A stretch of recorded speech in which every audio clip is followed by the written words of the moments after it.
벨리저스 46번째 시간이고요. 오늘은 고린도전서 13장부터 16장까지 말씀을 볼 건데요. 특별히 13장은 우리에게 사랑장이라고 알려져 있는 잘 알려진 말씀입니다. 바울은 12장에 다양한 은사들에 대해서 얘기를 하고 있고요. 가운데서 그 은사로 인하여 생겼던 고린도 교회 분열에 대한 부분을 이야기를 하며 그것을 해결하기 위한 해결책을 이 13장에 제시하고 있어요. 그 해결책이 무엇이냐? 바로 사랑이라는 거예요.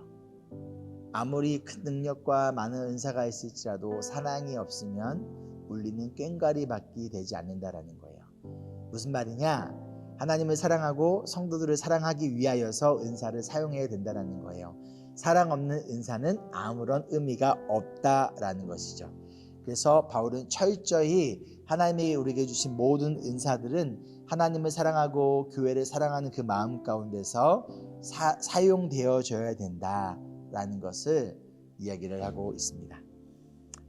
이어지는 고린도전서 15장에는요. 예수님의 육체의 부활에 대한 이야기가 상당히 많이 차지하고 있어요. 그 이유는 그 당시에 많은 사람들이 예수님의 육체의 부활, 즉 성도들의 육체의 부활을 믿지 않았어요. 그냥 우리는 죽으면 우리의 영혼만 구원받는다라고 이야기를 믿었던 그런 영지주의의 사상 가운데서 그들은 어차피 육체는 죽어서 썩어지고 없어지고 부활하지 않기 때문에 한번 우리의 영혼은 이미 구원받았기 때문에 우리 육체를 가지고 마음껏 살아도 된다라고 생각을 하셨던 거겠죠. 그래서 바울은 아니다, 너의 몸은 하나님의 거룩하신 성전이다 라고 이야기를 하면서 고린도전서 15장에서는 예수 그리스도의 육체가 부활한 걸 봐라. 그러면서 예수님께서는 부활하여 잠자는 자들의 첫 열매가 되셨다. 예수님이 부활하신 것처럼 너희도 그 육체가 부활할 것이니 뭐하라? 너의 몸을 함부로 사용해서는 안 된다라는 것을 이야기를 합니다. 이후 마지막 16장에서는 어려운 상황 가운데 있는 성도들을 향한 연보, 즉 구제에 대한 이야기를 하면서 우리가 우리만이 아니라 어렵고 힘든 상황 가운데 있는 성도들과 다른 교회들을 도와주는 그 사랑이 흘러나가야 된다라는 것을 이야기를 하면서 오늘 고린도전서를 마무리하고 있습니다. 자, 우리 성경 읽고 다시 만나도록 할게요. 고린도전서 13장입니다. 이제 내가 가장 좋은 길을 여러분에게 보여드리겠습니다. 내가 사람의 모든 말과 천사의 말을 할 수 있을지라도 내게 사랑이 없으면 울리는 징이나 요란한 꽹과리가 될 뿐입니다. 내가 예언하는 능력을 가지고 있을지라도 또 모든 비밀과 모든 지식을 가지고 있을지라도 또 산을 옮길 만한 모든 믿음을 가지고 있을지라도 사랑이 없으면 아무것도 아닙니다. 내가 내 모든 소유를 나누어 줄지라도 내가 자랑삼아 내 몸을 넘겨줄지라도 사랑이 없으면 내게는 아무런 이루음이 없습니다. 사랑은 오래 참고 친절합니다. 사랑은 시기하지 않으며 뽐내지 않으며 교만하지 않습니다. 사랑은 무례하지 않으며 자기의 이익을 구하지 않으며 성을 내지 않으며 원한을 품지 않습니다. 사랑은 불의를 기뻐하지 않으며 진리와 함께 기뻐합니다. 사랑은 모든 것을 덮어주며 모든 것을 믿으며 모든 것을 바라며 모든 것을 견딥니다. 사랑은 없어지지 않습니다. 그러나 예언도 사라지고 방언도 그치고 지식도 사라집니다. 우리는 부분적으로 알고 부분적으로 예언합니다. 그러나 온전한 것이 올 때에는 부분적인 것은 사라집니다. 내가 어릴 때에는 말하는 것이 어린아이와 같고 깨닫는 것이 어린아이와 같고 생각하는 것이 어린아이와 같았습니다. 그러나 어른이 되어서는 어린아이의 일을 버렸습니다. 지금은 우리가 거울로 영상을 보듯이 희미하게 보지만은 그때에는 얼굴과 얼굴을 마주하여 볼 것입니다. 지금은 내가 부분밖에 알지 못하지만은 그때에는 하나님께서 나를 아신 것과 같이 내가 온전히 알게 될 것입니다. 그러므로 믿음, 소망, 사랑 이 세 가지는 항상 있을 것인데 그 가운데서 으뜸은 사랑입니다. 14장입니다. 사랑을 추구하십시오. 신령한 은사를 열심히 구하십시오. 특히 예언하기를 열망하십시오. 방언으로 말하는 사람은 사람에게 말하는 것이 아니라 하나님께 말하는 것입니다. 아무도 그것을 알아듣지 못합니다. 그는 성령으로 비밀을 말하는 것입니다. 그러나 예언하는 사람은 사람들에게 말하는 것입니다. 그는 덕을 끼치고 위로하고 격려하는 말을 합니다. 방언으로 말하는 사람은 자기에게만 덕을 끼치고 예언하는 사람은 교회에 덕을 끼칩니다. 여러분이 모두 방언으로 말할 수 있기를 내가 바랍니다마는 그보다도 예언할 수 있기를 더 바랍니다. 방언은 누가 통역하여 교회에 덕을 끼치게 해주지 않으면 방언으로 말하는 사람보다 예언하는 사람이 더 훌륭합니다. 형제자매 여러분, 내가 여러분에게로 가서 방언으로 말하고 계시나 지식이나 예언이나 가르침을 전하는 방식으로 말하지 않는다면 여러분에게 무슨 유익이 되겠습니까? 피리나 검은고 같이 생명이 없는 악기도 각각 음색이 다른 소리를 내지 않으면 피리를 부는 것인지 수금을 타는 것인지 어떻게 알 수 있겠습니까?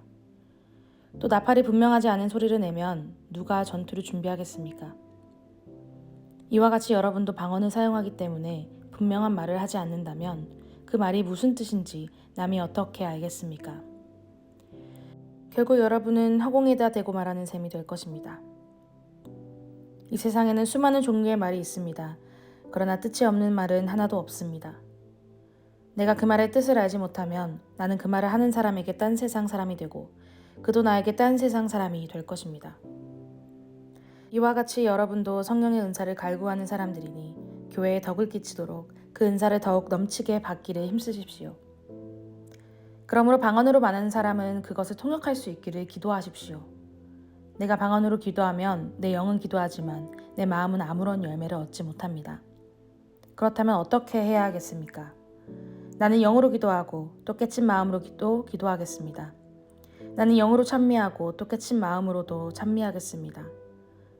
그렇지 않고 그대가 영으로만 감사를 드리면 갓 믿기 시작한 사람은 그것이 무슨 뜻인지를 알아듣지 못하므로 어떻게 그 감사 기도에 아멘 하고 말할 수 있겠습니까? 그대가 훌륭하게 감사 기도를 드린다고 해도 다른 사람들에게는 덕이 되지 않습니다. 나는 여러분 가운데 누구보다 더 많이 방언을 말할 수 있음을 하나님께 감사합니다. 그러나 나는 방언으로 만마디 말을 하기보다도 다른 사람을 가르치기 위하여 나의 깨친 마음으로 교회에서 5마디 말을 하기를 원합니다. 형제자매 여러분, 생각하는 데는 아이가 되지 마십시오. 악에는 아이가 되고 생각하는 데는 어른이 되십시오. 율법에 이렇게 기록되어 있습니다. 주님께서 말씀하시기를 내가 방언은 하는 사람의 혀와 딴 나라의 사람의 입술로 이 백성에게 말할지라도 그들은 나의 말을 듣지 않을 것이다 하셨습니다. 그러므로 방언은 신자들에게 주는 표징이 아니라 불신자들에게 주는 표징이고 예언은 불신자들에게 주는 것이 아니라 신자들에게 주는 것입니다.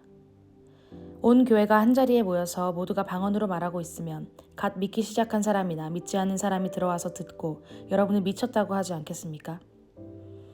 그러나 모두가 예언을 말하고 있으면 갓 믿기 시작한 사람이나 믿지 않는 사람이 들어와서 듣고 그 모두에게 질책을 받고 심판을 받아서 그 마음속에 숨은 일이 드러나게 됩니다. 그래서 그는 엎드려서 하나님께 경배하면서 참으로 하나님께서 여러분 가운데 계십니다 하고 환히 말할 것입니다. 그러면 형제자매 여러분, 어떻게 해야겠습니까? 여러분이 함께 모이는 자리에는 찬송하는 사람도 있고 가르치는 사람도 있고 하나님의 계시를 말하는 사람도 있고 방언으로 말하는 사람도 있고 통역하는 사람도 있습니다. 모든 일을 남에게 덕이 되게 하십시오. 누가 방언으로 말할 때는 2 또는 많아야 3이서 말하되 차례로 말하고 한 사람은 통역을 하십시오. 통역할 사람이 없거든 교회에서는 침묵하고 자기에게와 하나님께 말하십시오. 예언하는 사람은 2이나 3이 말하고 다른 이들은 그것을 분별하십시오. 그러나 앉아있는 다른 사람에게 계시가 내리거든 먼저 말하던 사람은 잠잠하십시오. 여러분은 모두 한 사람씩 예언을 할 수 있습니다. 그래야 모두가 배우고 권면을 받게 됩니다. 예언하는 사람은 영을 예언하는 사람에게 통제를 받습니다. 하나님은 무질서의 하나님이 아니라 평화의 하나님이십니다. 성도들의 모든 교회에서 그렇게 하는 것과 같이 여자들은 교회에서 잠자코 있어야 합니다. 여자에게는 말하는 것이 허락되어 있지 않습니다. 율법에서도 말한 대로 여자들은 복종해야 합니다.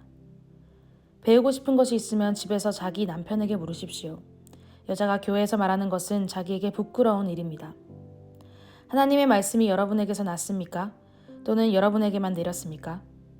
누구든지 자기가 예언자이거나 성령을 은사로 받은 사람이라 생각하거든 내가 여러분에게 써보내는 이 글이 주님의 명령이라는 것을 알아야 합니다. 누구든지 이것을 인정하지 않으면 그 사람도 인정을 받지 못할 것입니다. 그러므로 나의 형제자매 여러분, 예언하기를 열심히 구하십시오. 그리고 방언하기로 말하는 것을 막지 마십시오. 모든 일을 적절하게 하고 질서 있게 해야 합니다. 15장입니다. 형제자매 여러분, 내가 여러분에게 전한 복음을 일깨워 드립니다. 여러분은 그 복음을 전해받았으며 또한 그 안에 서 있습니다. 내가 여러분에게 복음으로 전해드린 말씀을 헛되이 믿지 않고 그것을 굳게 잡고 있으면 그 복음을 통하여 여러분도 구원을 얻을 것입니다. 나도 전해받은 중요한 것을 여러분에게 전해드렸습니다. 그것은 곧 그리스도께서 성령대로 우리 죄를 위하여 죽으셨다는 것과 무덤에 묻히셨다는 것과 성경대로 사흘날에 살아나셨다는 것과 게바에게 나타나시고 다음에 12제자에게 나타나셨다고 하는 것입니다. 그 후에 그리스도께서는 한 번에 500명이 넘는 형제자매들에게 나타나셨는데 그 가운데 더러는 세상을 떠났지만 대다수는 지금도 살아있습니다. 다음에 야고보에게 나타나시고 그 다음에 모든 사도들에게 나타나셨습니다. 그런데 맨 나중에 다리 차지 못하여 난 자와 같은 나에게도 나타나셨습니다. 나는 사도들 가운데서 가장 작은 사도입니다. 나는 사도라고 불릴 만한 자격도 없습니다. 그것은 내가 하나님의 교회를 받게 했기 때문입니다. 그러나 나는 하나님의 은혜로 오늘의 내가 되었습니다. 나에게 베풀어 주신 하나님의 은혜는 헛되지 않았습니다. 나는 사도들 가운데 어느 누구보다도 더 열심히 일하였습니다. 그러나 이렇게 한 것은 내가 아니라 나와 함께 하신 하나님의 은혜입니다. 그러므로 나나 그들이나 할 것 없이 우리는 이렇게 전파하고 있으며 여러분은 이렇게 믿었습니다.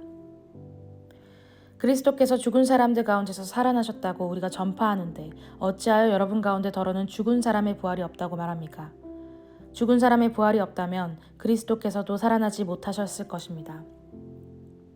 그리스도께서 살아나지 않으셨다면 우리의 선포도 헛되고 여러분의 믿음도 헛될 것입니다. 우리는 또한 하나님을 거짓되이 증언하는 자로 판명될 것입니다. 그것은 죽은 사람이 살아나는 일이 정말로 없다면 하나님께서 그리스도를 살리지 않으셨을 터인데도 하나님께서 그리스도를 살리셨다고 하나님에 대하여 우리가 증언했기 때문입니다. 죽은 사람들이 살아나는 일이 없다면 그리스도께서 살아나신 일도 없었을 것입니다. 그리스도께서 살아나지 않으셨다면 여러분의 믿음은 헛된 것이고 여러분은 아직도 죄 가운데 있을 것입니다. 그리고 그리스도 안에서 잠든 사람들도 멸망했을 것입니다. 그리스도 안에서 우리가 바라는 것이 이 세상에만 해당되는 것이라면 우리는 모든 사람들 가운데서 가장 불쌍한 사람일 것입니다. 그러나 이제 그리스도께서는 죽은 사람들 가운데서 살아나셔서 잠든 사람들의 첫 열매가 되셨습니다. 한 사람으로 말미암아 죽음이 들어왔으니 또한 한 사람으로 말미암아 죽은 사람의 부활도 옵니다. 아담 안에서 모든 사람이 죽은 것과 같이 그리스도 안에서 모든 사람이 살아나게 될 것입니다. 그러나 각각 제 차례대로 그렇게 될 것입니다. 첫째는 첫 열매이신 그리스도요. 그 다음은 그리스도께서 재림하실 때에 그리스도께 속한 사람들입니다. 그때가 마지막입니다. 그때에 그리스도께서 모든 통치와 모든 권위와 모든 권력을 패하시고 그 나라를 하나님 아버지께 넘겨드리실 것입니다. 하나님께서 모든 원수를 그리스도의 발 아래에 두실 때까지 그리스도께서 다스리셔야 합니다. 맨 마지막으로 멸망받을 원수는 죽음입니다. 성경에 이르기를 하나님께서 모든 것을 그의 발 아래에 굴복시키셨다 하였습니다. 모든 것을 굴복시켰다고 말할 때에는 모든 것을 그에게 굴복시키신 분은 그 가운데 들어있지 않은 것이 명백합니다. 그러나 모든 것이 하나님께 굴복당할 그때에는 아들까지도 모든 것을 자기에게 굴복시키신 분에게 굴복하실 것입니다. 그래서 하나님은 만유의 주인이 되실 것입니다. 죽은 사람들이 살아나지 않는다면 죽은 사람들을 위해서 세례를 받는 사람들은 무엇을 하려고 그런 일을 합니까? 죽은 사람이 정말로 살아나지 않는다면 무엇 때문에 그들은 죽은 사람들을 위하여 세례를 받습니까? 그리고 또 우리는 무엇 때문에 시시각각으로 위험을 무릅쓰고 있습니까? 형제자매 여러분, 나는 감히 단언합니다. 나는 날마다 죽습니다. 이것은 우리 주 예수 그리스도께서 여러분에게 하신 그 일로 내가 여러분을 자랑스럽게 여기는 것만큼이나 확실한 것입니다. 내가 예배소에서 맹수와 싸웠다고 하더라도 인간적인 동기에서 한 것이라면 그것이 나에게 무슨 유익이 되겠습니까? 만일 죽은 사람이 살아나지 못한다면 내일이면 죽을 터이니 먹고 마시자 할 것입니다. 속지 마십시오. 나쁜 동무가 좋은 습성을 망칩니다. 똑바로 정신을 차리고 죄를 짓지 마십시오. 여러분은 부끄럽게 하려고 내가 이 말을 합니다만 여러분 가운데서 더러는 하나님을 아는 지식이 없습니다. 그러나 죽은 사람은 어떻게 살아나며 그들은 어떤 몸으로 옵니까? 하고 묻는 사람이 있을 것입니다. 어른석은 사람이며 그대가 뿌리는 씨는 죽지 않고서는 살아내지 못합니다. 그리고 그대가 뿌리는 것은 장차 생겨날 몸 그 자체가 아닙니다. 밀이든지 그 밖에 어떤 곡식이든지 다만 씨앗을 뿌리는 것입니다. 그러나 하나님께서는 원하시는 대로 그 씨앗에 몸을 주시고 그 하나하나의 씨앗에 각기 고유한 몸을 주십니다. 모든 살이 똑같은 살은 아닙니다. 사람의 살도 있고 짐승의 살도 있고 새의 살도 있고 물고기의 살도 있습니다. 하늘에 속한 몸도 있고 땅에 속한 몸도 있습니다. 하늘에 속한 몸들의 영광과 땅에 속한 몸들의 영광이 저마다 다릅니다. 해의 영광이 다르고 달의 영광이 다르고 별들의 영광이 다릅니다. 별마다 영광이 다릅니다. 죽은 사람들의 부활도 이와 같습니다. 썩을 것으로 심는데 썩지 않을 것으로 살아납니다. 비천한 것으로 심는데 영광스러운 것으로 살아납니다. 약한 것으로 심는데 강한 것으로 살아납니다. 자연적인 몸으로 심는데 신령한 몸으로 살아납니다. 자연적인 몸이 있으면 신령한 몸도 있습니다. 성경의 첫 사람 아담은 산 영이 되었다고 기록한 바와 같이 마지막 아담은 생명을 주시는 영이 되셨습니다. 그러나 신령한 것이 먼저가 아닙니다. 자연적인 것이 먼저요. 그 다음이 신령한 것입니다. 첫 사람은 땅에서 났으므로 흙으로 되어 있지만 둘째 사람은 하늘에서 났습니다. 흙으로 빚은 그 사람과 같이 흙으로 되어 있는 그 사람들이 그러하고 하늘에 속한 그분과 같이 하늘에 속한 사람들이 그러합니다. 흙으로 빚은 그 사람의 형상을 우리가 입은 것과 같이 우리는 또한 하늘에 속한 그분의 형상을 입은 것입니다. 형제자매 여러분, 내가 말하려는 것은 이것입니다. 살과 피는 하나님 나라를 유산으로 받을 수 없고 썩을 것은 썩지 않을 것을 유산으로 받지 못합니다. 보십시오. 내가 여러분에게 비밀을 하나 말씀드리겠습니다. 우리가 다 잠들 것이 아니라 다 변화될 터인데 마지막 나팔이 울릴 때에 눈 깜빡할 사이에 호련히 그렇게 될 것입니다. 나팔 소리가 나면 죽은 사람은 썩어 없어지지 않은 몸으로 살아나고 우리는 변화할 것입니다. 썩을 몸이 썩지 않은 것을 입어야 하고 죽을 몸이 죽지 않을 것을 입어야 합니다. 썩을 이 몸이 썩지 않을 것을 입고 죽을 이 몸이 죽지 않을 것을 입을 그때에 이렇게 기록한 성경 말씀이 이루어질 것입니다. 죽음을 삼키고서 승리를 얻었다. 죽음아, 너의 승리가 어디에 있느냐? 죽음아, 너의 독침이 어디에 있느냐? 죽음의 독침은 죄요. 죄의 권세는 율법입니다. 그러나 우리 주 예수 그리스도를 통하여 우리에게 승리를 주시는 하나님께 우리는 감사를 드립니다. 그러므로 나의 사랑하는 형제자매 여러분, 굳게 서서 흔들리지 말고 주님의 일을 더욱 많이 하십시오. 여러분이 아는 대로 여러분의 수고가 주님 안에서 헛되지 않습니다. 16장입니다. 성도들을 도우려고 모으는 헌금에 대하여 말합니다. 내가 갈라디아 여러 교회에 지시한 것과 같이 여러분도 그대로 하십시오. 매주 첫날에 여러분은 저마다 수입에 따라 얼마씩을 따로 저축해 두십시오. 그래서 내가 갈 때에 그제야 헌금하는 일이 없어야 할 것입니다. 내가 그리로 가게 되면 그때 여러분이 선정한 사람에게 내가 편지를 써주어서 그가 여러분의 선물을 가지고 예루살렘으로 가게 하겠습니다. 나도 가는 것이 좋다면 그들은 나와 함께 갈 것입니다. 나는 마케도니아를 거쳐서 여러분에게로 갔습니다. 내가 마케도니아를 지나서 여러분에게로 가면 얼마 동안은 함께 지낼 것이고 어쩌면 겨울은 나게 될지도 모르겠습니다. 그 다음에 여러분은 내가 가려는 곳으로 나를 보내주시기를 바랍니다. 지금 나는 지나가는 길에 잠깐 들러서 여러분을 만나보려는 것은 아닙니다. 주님께서 허락해 주시면 얼마 동안 여러분과 함께 머무르고 싶습니다. 그러나 오순절까지는 에베소에 머물러 있겠습니다. 나에게 큰 문이 활짝 열려서 일을 많이 할 수 있을 기회가 왔습니다. 그러나 나를 방해를 하는 사람도 많이 있습니다. 디모데가 그리로 가거든 아무 두려움 없이 여러분과 함께 지낼 수 있도록 보살펴 주십시오. 그도 나와 마찬가지로 주님의 일을 하는 사람입니다. 그러므로 아무도 그를 업신여겨서는 안 됩니다. 그리고 그가 내게로 돌아올 때에 그를 평안한 마음을 지니게 해서 보내주십시오. 나는 형제들과 함께 그를 기다리고 있습니다. 형제 아볼로에게 대하여 말하겠습니다. 내가 그에게 다른 형제들과 함께 여러분에게 가라고 여러 번 권하였지만 그는 지금 갈 마음이 전혀 없습니다. 그러나 적절한 때가 오면 갈 것입니다. 깨어 있으십시오. 믿음에 굳게 서 있으십시오. 용감하십시오. 힘을 내십시오. 모든 일을 사랑으로 하십시오. 형제자매 여러분, 나는 여러분에게 권합니다. 여러분이 아는 바와 같이 스데바나의 가정은 아가야에서 맺은 첫 열매요, 성도들을 섬기는 일에 몸을 바친 가정입니다.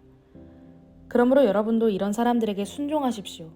그리고 또 그들과 더불어 일하며 함께 수고하는 각 사람에게 순종하십시오.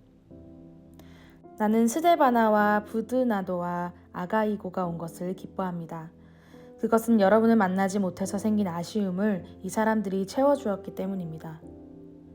이 사람들은 나의 마음과 여러분의 마음에 생기를 불어넣어 주었습니다. 여러분은 이런 사람들을 알아줘야 합니다. 아시아에 있는 교회들이 여러분에게 무난합니다. 아굴라와 브리스가와 그 집에 모이는 교회가 다 함께 주님 안에서 진심으로 무난합니다. 모든 형제자매들이 여러분에게 무난합니다. 거룩한 입맞춤으로 서로 인사하십시오. 나 바울은 친필로 인사의 말씀을 씁니다. 누구든지 주님을 사랑하지 않는 사람은 저주를 받으라. 마라나타, 우리 주님 오십시오. 주 예수의 은혜가 여러분과 함께 있기를 빕니다. 나는 그리스도 예수 안에서 여러분 모두를 사랑합니다. 아멘. 자, 적용 및 소그룹 나눈 질문입니다. 첫 번째로, 하나님이 우리에게 주신 모든 은사는요, 하나님을 사랑하고 이웃을 사랑하기 위한 도구예요. 그렇다면 여러분은 이 도구를 누구를 사랑하기 위하여 어떻게 사용하고 계십니까? 만약 내가 이것을 사용하지 않고 있다면 그 이유는 무엇일까요? 두 번째로, 우리의 육체의 부활을 믿는 것과 믿지 않았을 때 이 땅에서 살아가는 우리의 삶에는 어떠한 차이가 생길까요? 세 번째, 바울의 이 마지막 당부는요, 경제적인 어려움을 가지고 있는 교회들과 성도들을 도우라라는 메시지였어요. 즉, 우리끼리 분열되었던 것을 하나가 되어서 어떻게 하라? 어려운 사람들을 도와주라라는 거예요. 다른 말로 우리가 하나 되지 못할 때 우리는 다른 사람들을 돌볼 수 없다라는 거겠죠. 그렇다면 우리가 하나가 되어서 돌봐야 될 사람들은 누구일까요? 어떻게 사랑을 나눌 수 있을까요? 마지막으로, 오늘 말씀을 통해 예수님이 여러분에게 원하시는 회개와 믿음의 결단은 무엇인가요? 함께 기도하실까요? 사랑과 은혜가 풍성하신 주님, 이 시간 그 어떤 것보다도 우리가 간절히 구할 것은 우리를 포기하지 아니하시는 그 신실하신 그 사랑을 구합니다. 그 사랑을 붙들고 우리가 사랑하기 위하여 우리에게 주신 은사들을 사랑의 도구로 사용하는 우리 모든 사랑의 전달자들이 되기를 소망합니다. 그런데 우리가 하나 되지 못할 때 주변에 어려운 사람들을 돌보지 못하지만 우리가 사랑으로 하나가 되어질 때 주변의 어려운 자들에게 많은 사랑을 전하고 예수 그리스도의 복음을 나눌 수 있다는 것을 기억하며, 우리가 또한 인브레스 교회가 우리 교회만을 위해서가 아니라 교회 담장 밖을 넘어 많은 이들에게 사랑을 전할 수 있는 교회가 되어줄 수 있도록 주님 도와주시옵소서. 감사드리며 사랑 많으신 예수 그리스도의 이름으로 기도합니다. 아멘. 오늘도 예수님의 사랑을 힘입어 있는 그 자리에서 사랑을 나누는 또 사랑의 전달자들이 되기를 소망합니다. Embrace Jesus, embrace people.